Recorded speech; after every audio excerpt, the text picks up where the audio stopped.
The Latin name of this ancient plant and now infamous drug is Cannabis sativa. While this plant has been an integral part of mankind's history for countless years, you will not find it in the history books. It is a plant with two faces. On the one hand, it supplies us with hemp, whose legitimate uses includes clothing, canvas and rope making. And, on the other hand, it is the source of cannabis, the illegal psychotropic drug. This is the story of Cannabis sativa, the plant with many, many uses. We are near Le Mans, in west of France. Hemp has been grown here for hundreds of years, for both domestic and industrial use. Farmers here still use the traditional method of processing hemp, known as water retting. The stalks of hemp are extremely tough and resistant to rot, which is why it was traditionally used for ropes and canvas. Once harvested, hemp is left to soak in water before it is laid out into the fields to dry, so that the tough fibres may be more easily separated from each other. Even today, hemp fibres are broken down by hand, although an experienced hemp breaker can break from 100 to 200 pounds of hemp a day. This method still adds to the production cost.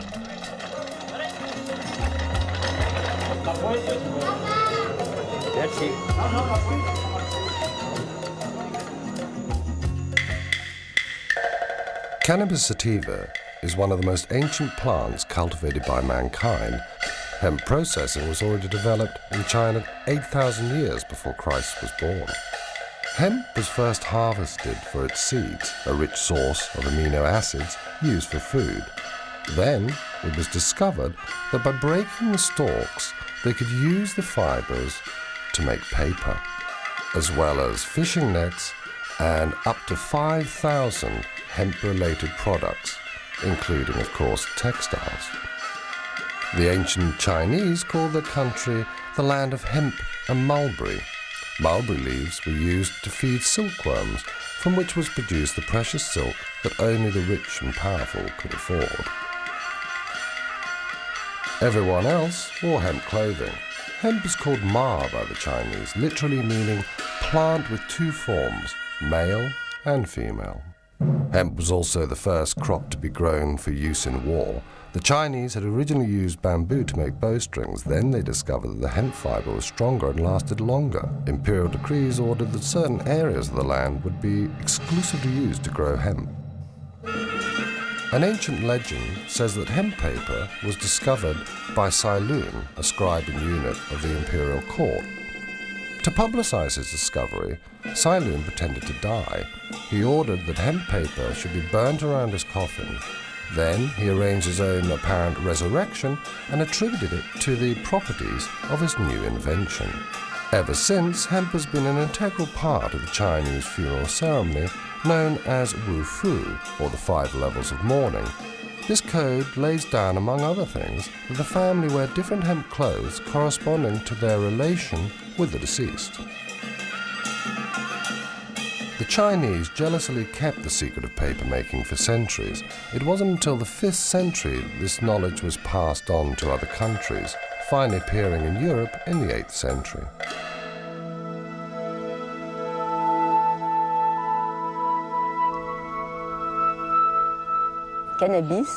The word cannabis comes from the Babylonian canna, meaning cane or stalk, bis meaning twice, with 2 forms or sexes, cannabis. Interestingly, it has the same meaning in Chinese. The word ma is a word from a completely different culture, yet it means exactly the same. Ma means the plant from which we take the fibers and which has 2 sexes. For good hemp, you have to look for rich, strong fibers, and these attributes are most marked in the male plant. The female plant, on the other hand, is a plant used in smoking, because all the psychoactive substances concentrate there. It is a plant with 2 sexes, 2 attributes. This is something completely fundamental.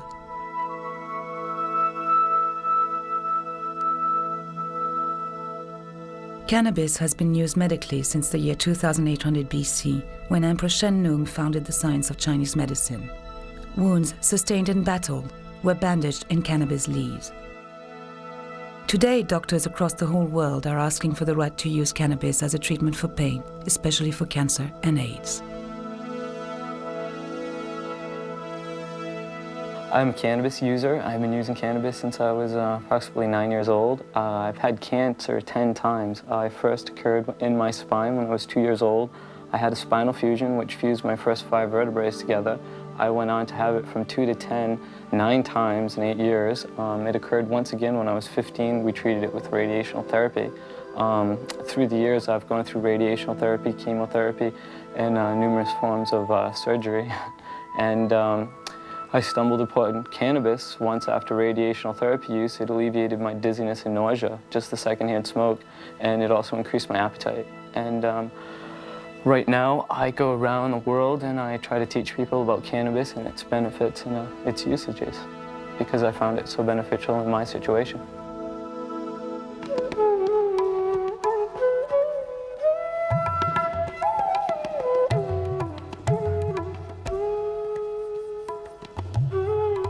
Cannabis was also grown in the foothills of the Indian continent, today's Kazakhstan, Pakistan, Nepal and Kashmir.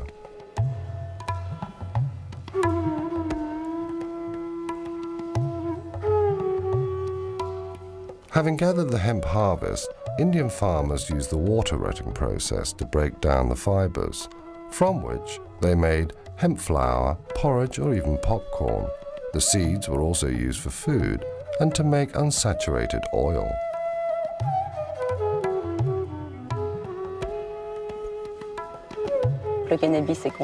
Cannabis is dedicated to Kali, the Hindu goddess with 2 faces, destruction and reincarnation. So cannabis has been completely integrated in religious life on the Indian continent. Cannabis is consumed in a religious way to show devotion to the goddess, as we do ourselves with wine in the Holy Communion of the Catholic Church. Cannabis is also consumed socially. Indeed, you cannot imagine a wedding or a baptism without cannabis on the Indian continent.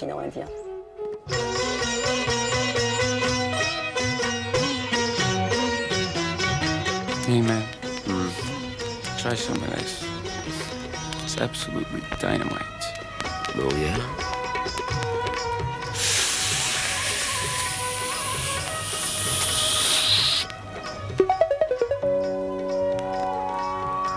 The physical effects of marijuana. The first sensations may be felt instantly after having smoked some grass, or an hour after having eaten it. Usually, you creep slowly into a stoned condition, inch by inch, sliding upward, but if you've eaten it, the effects may come upon you suddenly and strike you full force in the middle of a word.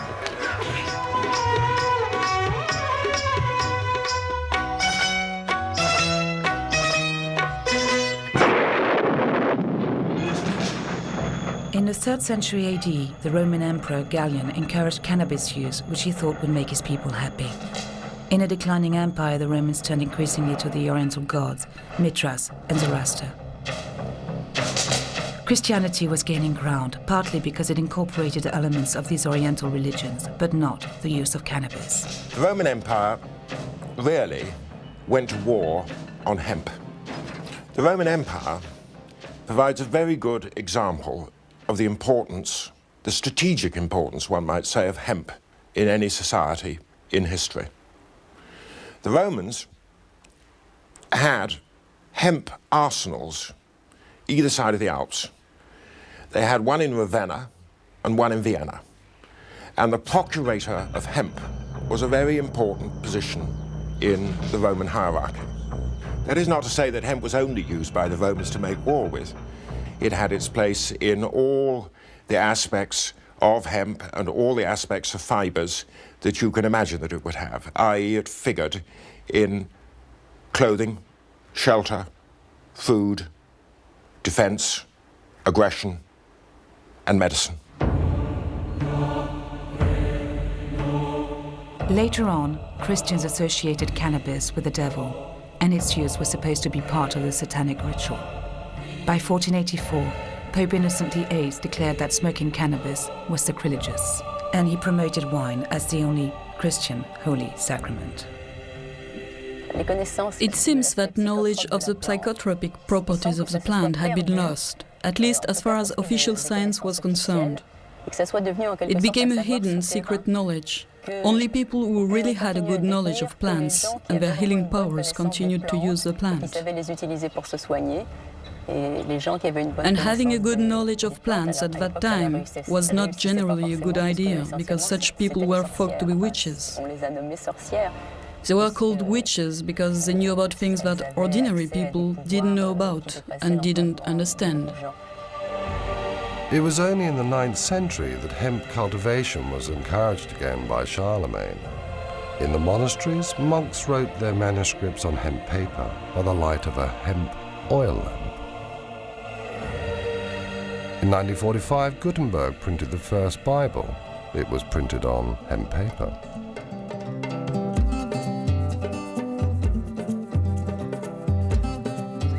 Here we go. Viva la mota! What does that mean? Long live pot.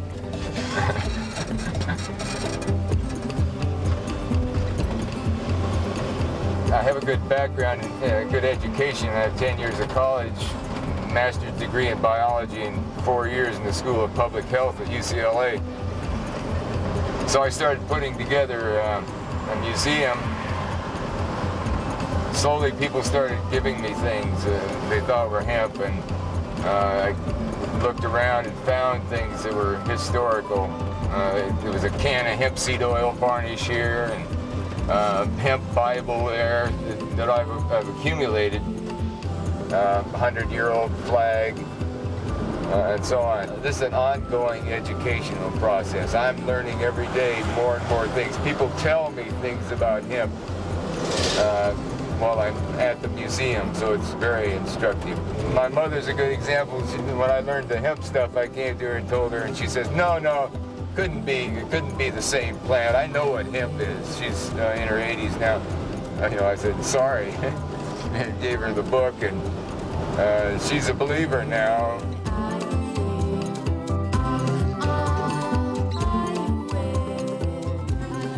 In the 16th century in France, François Rabelais, a doctor and writer, wrote surreptitiously about cannabis in his famous book, Gargantua and Pantagruel.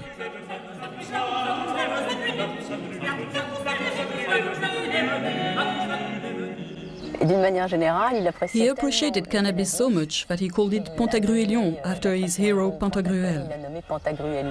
Cannabis, for Rabelais, is Pantagruelion.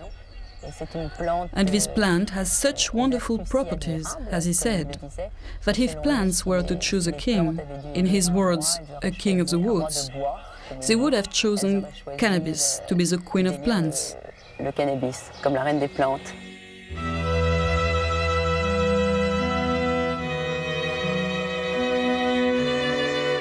Rabelais' essay on Pantagruelion, stroke hemp, is corroborated by modern authorities.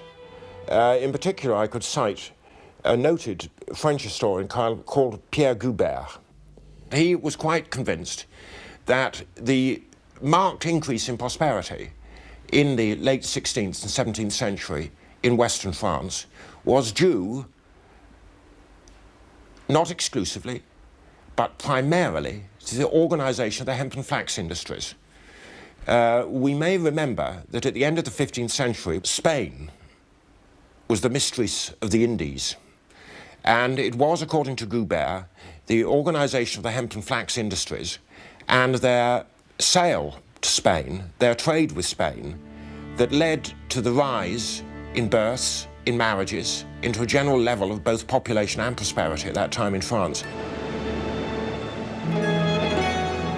In 1492, Christopher Columbus discovered America and at the same time introduced hemp to the New World. He offered the natives gifts including hemp seeds and cloths. Hemp was used to make sails and rope. Thanks to this crop, France, England, Spain and Portugal could strengthen and increase their maritime power.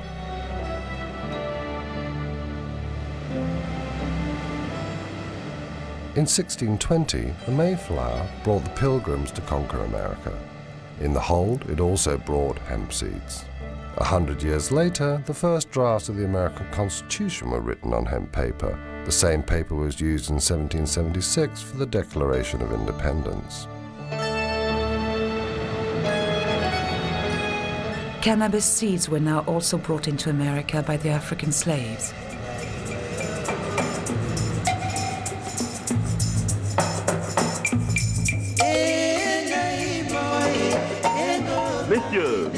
Messieurs, voici un jeune homme en bonne santé, fort robuste, excellent travailleur. 400 piastres. 500 piastres. 600 piastres. The Africans were captured in their own country to be used as slaves in America. They arrived without clothes and were given rough hemp clothes to wear. That was a traditional prison uniform.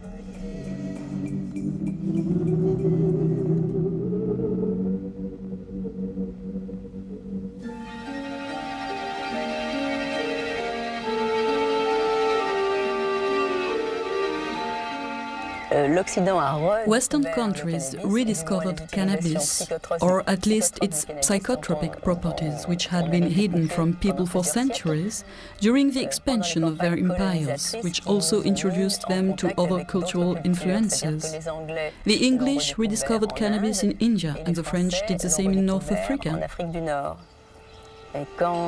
When Bonaparte launched his Egyptian campaign, the soldiers brought back home many souvenirs, including hashish. The modern history of hashish in France goes back to Napoleon's Egyptian campaign. Bonaparte was almost assassinated by an Egyptian who had taken hashish. That's how our relation with cannabis started, because straight away Napoleon banned cannabis in Egypt.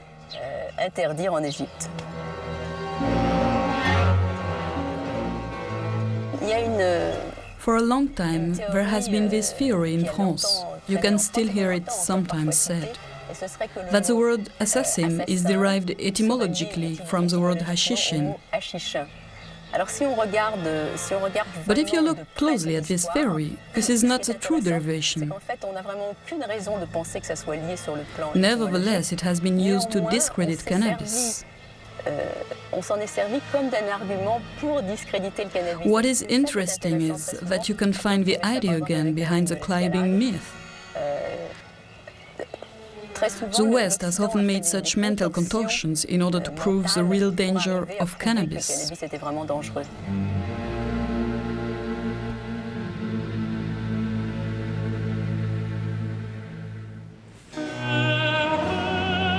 England has been using hemp as a strategic material for centuries. At the beginning of the 19th century, ropes and sails for ships were exclusively made from hemp, but 90% of this hemp was imported from Italy and Russia. The United Kingdom was seriously worried about maintaining its hemp supplies during the expansion of the Napoleonic Empire. King George III of England decided to increase the cultivation of hemp and to develop its production in the seaports along the south coast of Britain.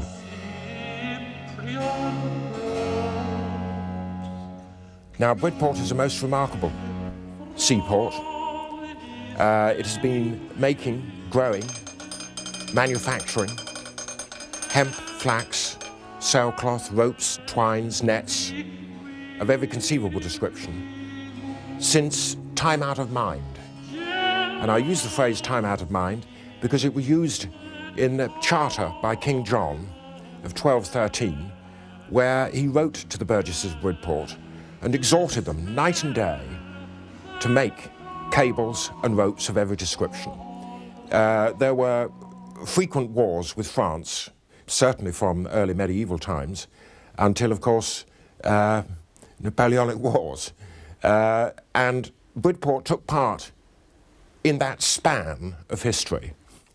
In 1803, the British Navy organised a blockade against France. Napoleon counteracted by signing an agreement with the Tsar Alexander I. This contract was called the Tilsit Treaty, and it especially forbade any export of hemp to England and America, thereby depriving them both of the use of hemp towards their sailcloth, rope, and other hemp product used in the war effort. Despite Napoleon's protests, Alexander I allowed merchants to smuggle hemp to Britain. This is one of the reasons why Napoleon decided to invade Russia. But the severe early winter of 1812 forced him to withdraw his troops and led to the end of his empire.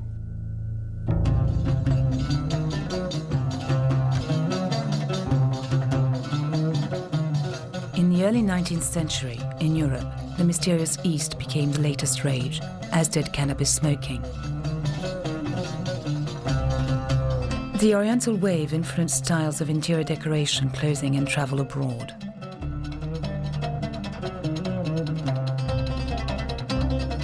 To be in fashion, people smoked hashish with the traditional water pipe and discovered its potent effects on lovemaking. In Paris, the famous Assassin Club was located at Hotel Pimodon.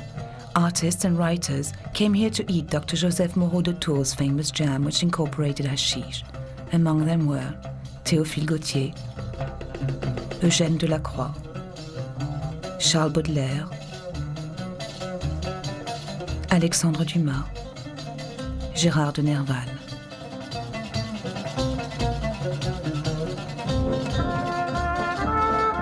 Queen Victoria also used hashish. She used tincture of cannabis, a popular method for alleviating period pains.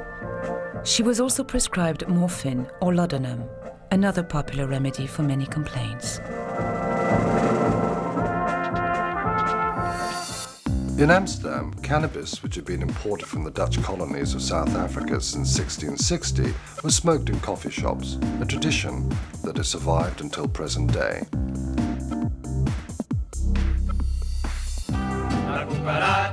At the end of the 19th century, Indian migrants brought cannabis into Mexico, where it was named marijuana and then became the symbol of Pancho Villa's rebellion with the song La Cucaracha.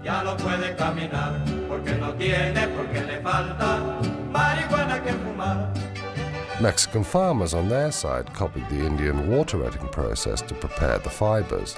They made every kind of product, from hats to bags and carpets.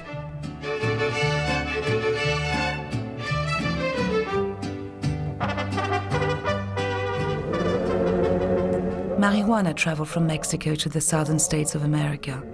Black people working in the cotton plantations smoked it to try and soften their harsh lives, which were aggravated by the economic aftermath of the Civil War. Marijuana fever hit the suburbs of Louisville through Dixieland jazz and swing.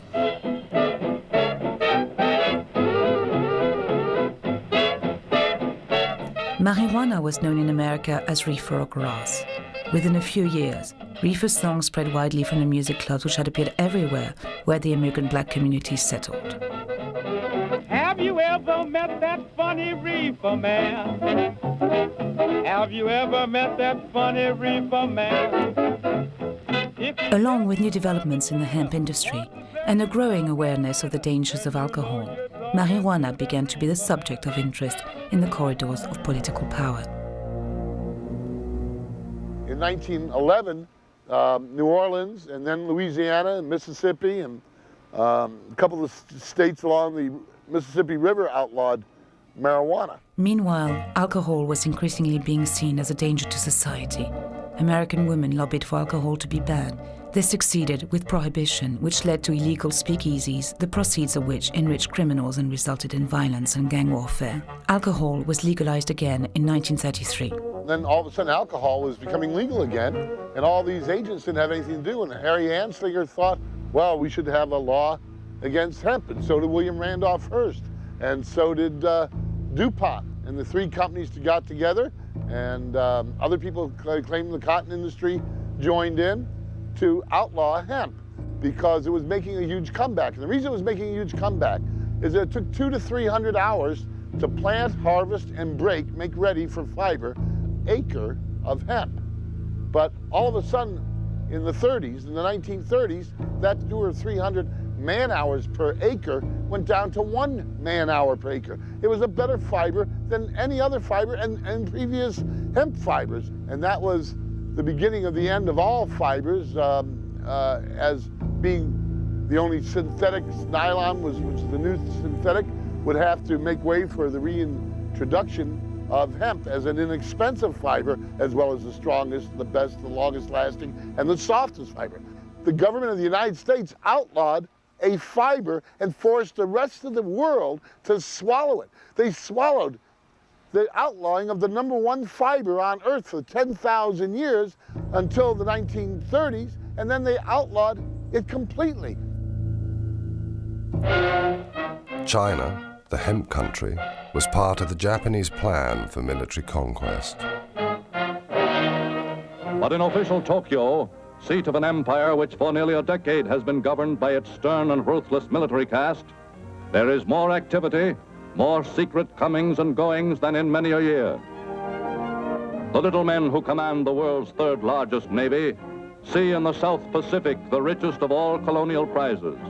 The Philippines, a group of 7,091 Pacific islands which, still under the protection of the U.S. flag, constitute the only major hazard to Japanese plans for new conquest in the war year of 1940.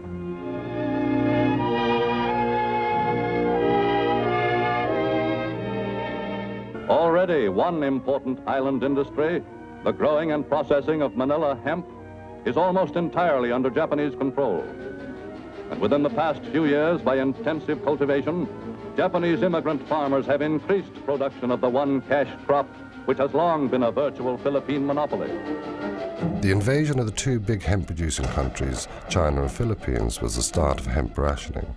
Hitler was also aware of the strategic importance of hemp, which was used in the making of canvas and ropes, both of which were an essential part of his war effort. In 1941, when the German army invaded Russia, it blocked Britain's supply of Russian hemp. Germany managed to develop her own hemp production, but the cultivation of this fiber, which had become so necessary in wartime, was still banned in Great Britain.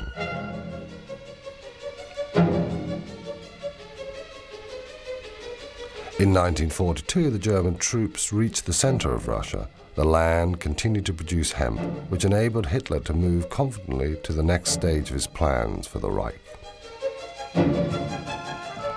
To safeguard its own supplies of hemp, Great Britain urged India to increase production.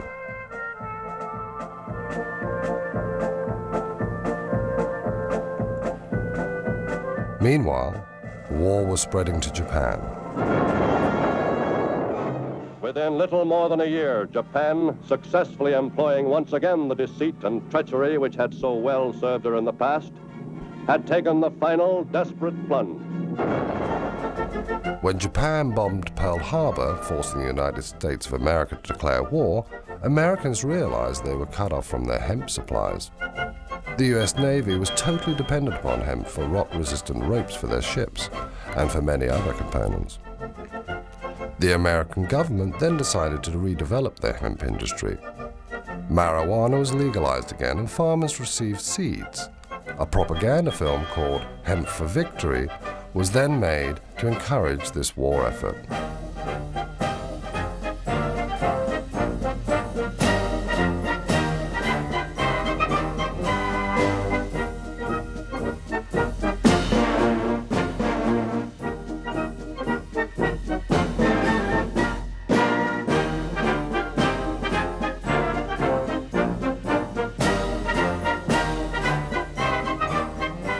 The Allies' air forces were completely reliant upon hemp. Parachute straps, packs and belts were made out of hemp. No other available fiber was so strong and so reliable under combat conditions. After General MacArthur had forced the Japanese to withdraw from the Philippines, hemp production soon reached pre-war levels again. After the war years, a new world arose from the ashes of the old. India gained independence.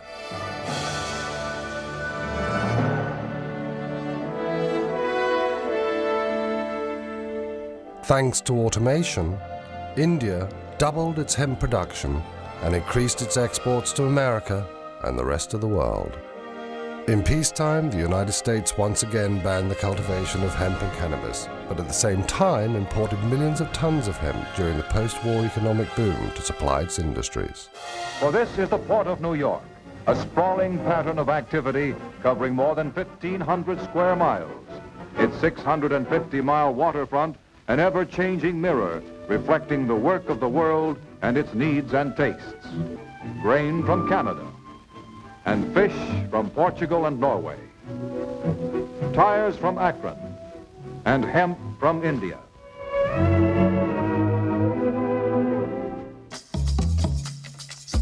During the post-war years in France, hemp growing and processing went through a revitalized industrial revolution. What is interesting to underline is the fact that in France hemp culture went on in spite of American prohibition. While prohibiting marijuana in the USA, they prohibited hemp too, and so you couldn't grow it anymore. In France, hemp growing went on. France was a very rural nation at that time, and remained so until the 50s. They continue to cultivate hemp there today. What happened was that synthetic fibers went on to become a huge development. And even in France, in a country where hemp growing was still legal, hemp began to widely decline, until the hemp textile industry finally died at the end of the 60s. In the 60s, hippies began a worldwide movement calling for the legalization of cannabis. English and American rock stars encouraged people to smoke it. The Beatles, led by John Lennon, turned England on by singing openly pro-cannabis lyrics.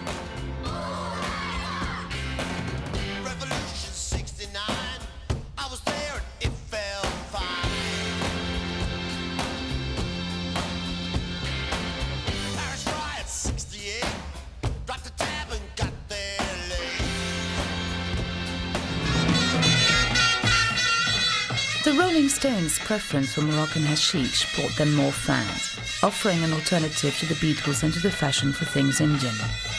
Hippies then decided to hit the road for Morocco. Do you see the fields over there on the mountain? At this time of year, you can't find any other plant growing there, because this is the only crop that grows here. Can you see how easily it grows? You can find it even in front of the hotel. I think if these people had to choose a symbol, it would definitely be the hashish flower.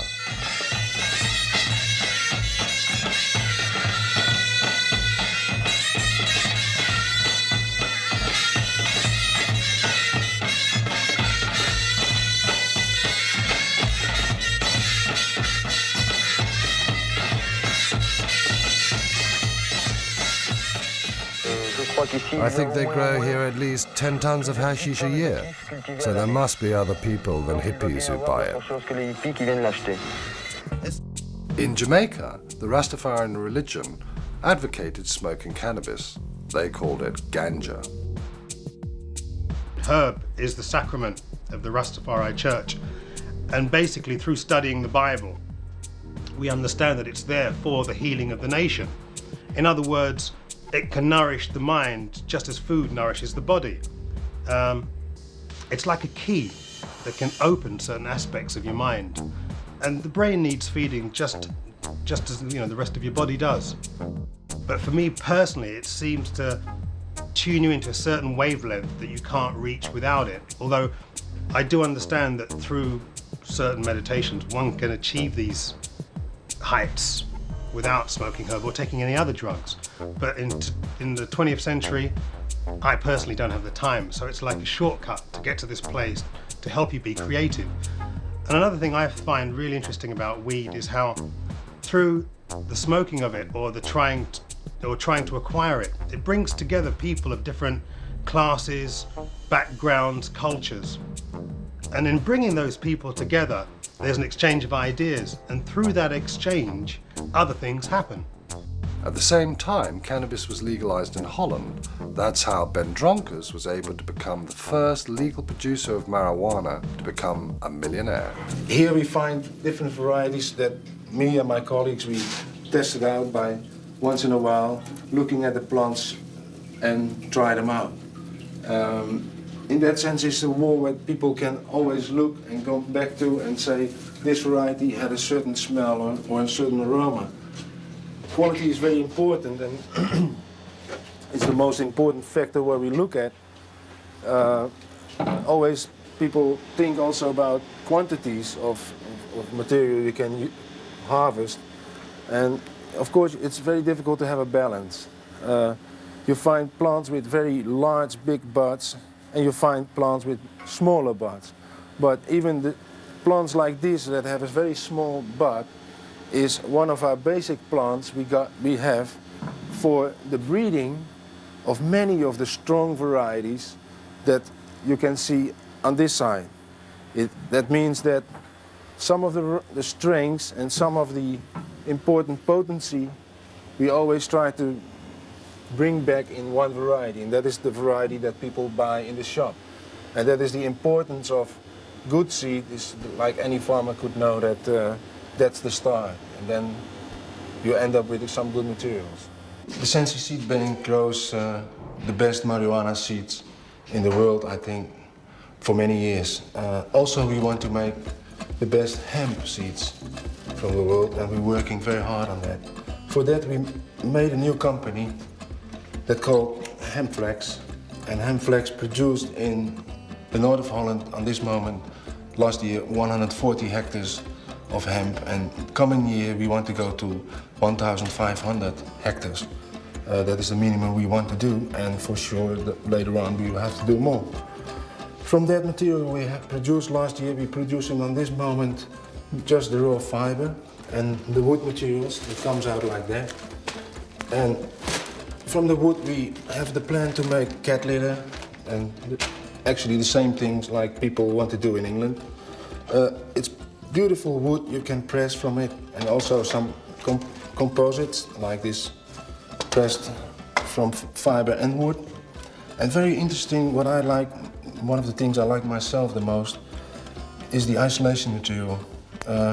It smells good, you can make it fireproof, and it's much better than all the glass fiber that is all in these living rooms out there. So hemp is the future.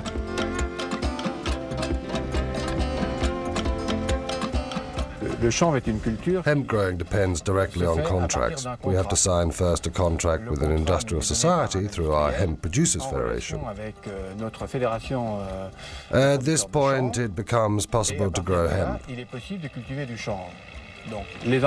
Hemp sowing is made each year around May, and you harvest it around the beginning of September.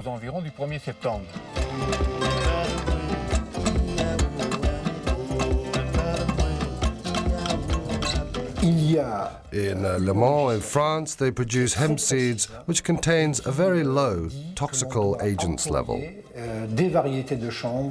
Hemp legalization is very precise and obliges producers to use varieties which have been tested and contain no drug. They must have not only a strong agricultural potential, but a very low THC rate too.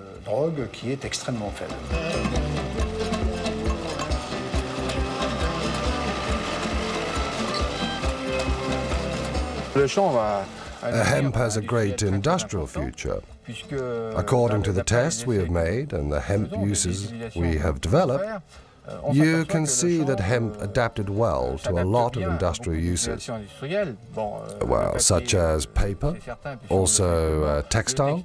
Hemp textile has been made since the last century, up to the beginning of now the 20th century, and today we start to develop this sector again, and we hope to reach soon a top level. As far as other industrial uses are concerned, we have now a lot of French and foreign demands to test this material. Here, for example, amongst others, for a hemp industrial use, a German asked us to test and incorporate hemp in the braking disc manufacturing process, because it's very resistant and non-toxic at all. Non-toxic for human beings. Hemp renewal has drawn the attention of the American Cannabis Bible and magazine High Times, who sent their intrepid journalist Ed Rosenthal to Europe and Hungary to bring back photographs. Ed has issued a book called Hemp Today.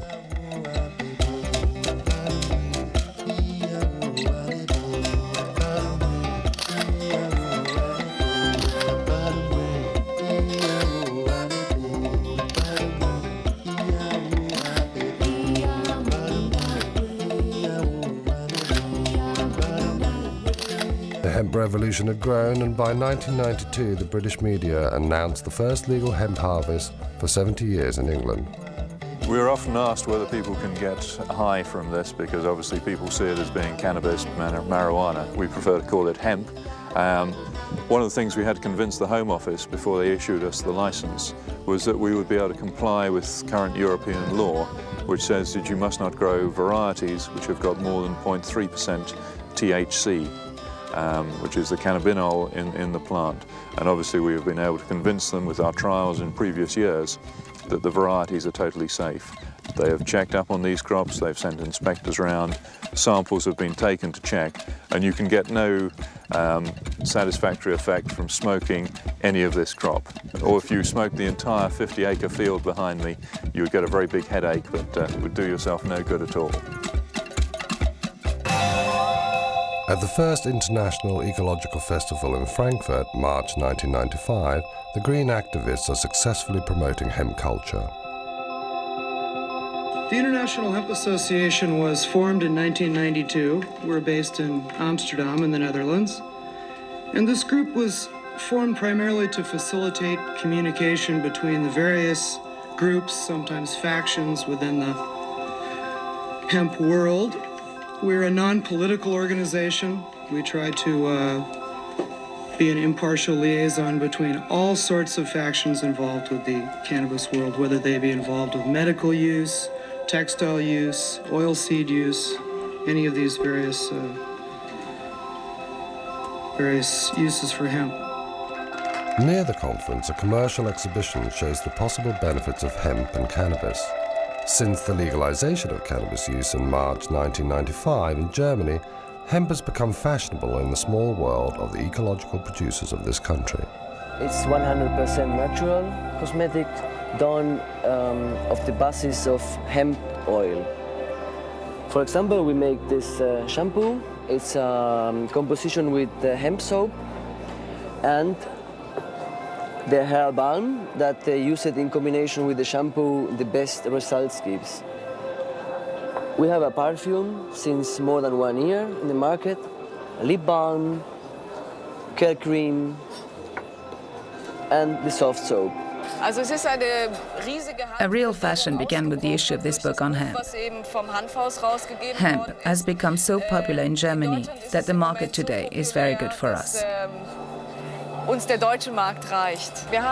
Some of our textiles come from Eastern Europe, from Hungary, Romania, very few from China because we are not yet satisfied with the quality.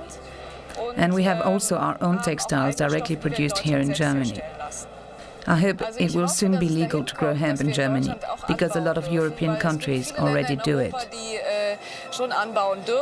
We still have a very strong bureaucratic system in Germany, and for this reason we are not yet allowed to grow hemp. But I think hemp growing will soon be legalized here too.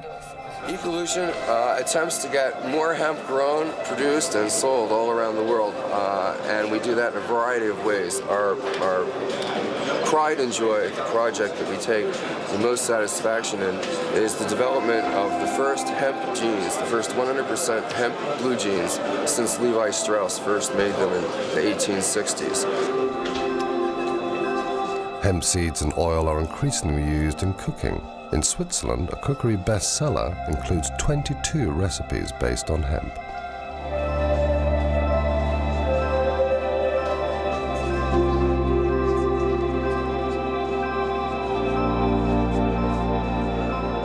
My name is Matthias Bröckers. I'm a journalist and writer, and I edited Jack Herer's book, The Emperor Wears No Clothes, in Germany. We added a lot of scientific data and stuff on the German and European history of hemp to the American emperor wears no clothes. And so the book went a bestseller in Germany immediately.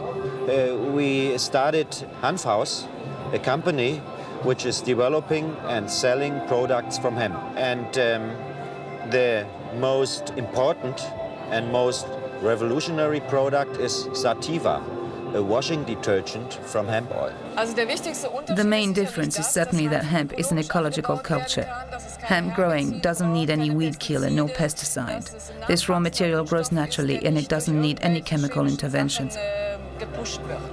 This is surely the most important thing. In France, you can even build houses out of boards made of hemp fiber. The producers ensure that they are protected against fire and rot. This material is long-lasting, has good insulating properties, and is strong and flexible. Hemp can save the world.